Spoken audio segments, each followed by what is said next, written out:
ಎಲ್ರಿಗೂ ನಮಸ್ಕಾರ. ನಮ್ಮ ಅಡುಗೆ ಚಾನೆಲ್ಗೆ ಸ್ವಾಗತ. ಇವತ್ತಿನ ವಿಶೇಷ ಸಿಂಪಲ್ ದೋಸೆ ರೆಸಿಪಿ. ಎಷ್ಟು ಸಿಂಪಲ್ ಅಂದರೆ ಇದಕ್ಕಿಂತಲೂ ಸಿಂಪಲ್ ಆಗಿರೋ ದೋಸೆ ಬೇರೊಂದಿಲ್ಲ.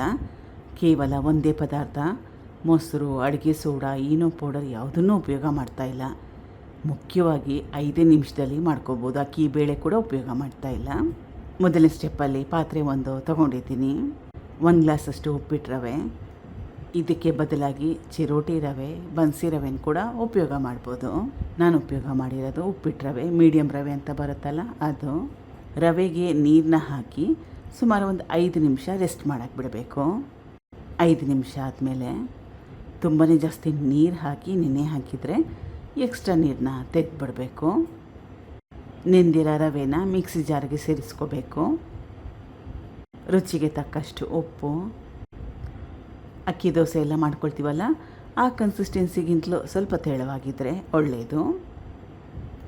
ರುಬ್ಕೊಂಡಿದ್ದಾಗಿದೆ. ಬೇರೆ ಪಾತ್ರೆಗೆ ಸೇರಿಸ್ಕೊಳ್ತಾ ಇದ್ದೀನಿ. ಸ್ವಲ್ಪ ನೀರು ಕಲಿಸ್ಕೋಬೇಕು ಚೆನ್ನಾಗಿ. ತೋರಿಸ್ತಾ ಇರೋದು ಪರ್ಫೆಕ್ಟಾಗಿರೋ ಕನ್ಸಿಸ್ಟೆನ್ಸಿ. ಹೆಂಚು ಚೆನ್ನಾಗಿ ಕಾದಿದೆ. ಪ್ಲೇನ್ ದೋಸೆ ಕೂಡ ಇದನ್ನು ಮಾಡ್ಕೋಬೋದು.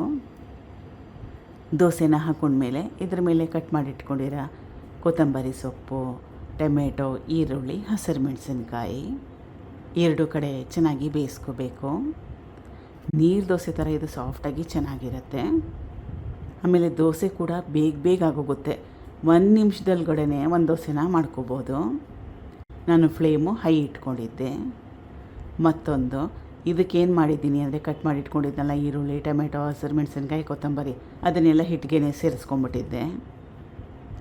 ತೆಳ್ಳಗೆ ಮಾಡಿಕೊಂಡ್ರೂ ಚೆನ್ನಾಗಿರುತ್ತೆ, ದಪ್ಪಗೆ ಮಾಡಿಕೊಂಡ್ರೂ ಚೆನ್ನಾಗಿರುತ್ತೆ. ಮುಖ್ಯವಾಗಿ ಮಾಡ್ಕೊಳ್ಳೋದು ತುಂಬಾ ಸುಲಭ. ಇದನ್ನು ಕೂಡ 2 ಕಡೆ ಬೇಯಿಸ್ಕೋಬೇಕು.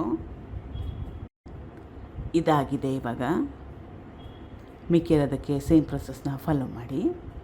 ಕಾಯಿ ಚಟ್ನಿ ಜೊತೆಗೆ ಬೆಸ್ಟ್ ಕಾಂಬಿನೇಷನ್ ಇದು. Thank you for watching. ಧನ್ಯವಾದಗಳು.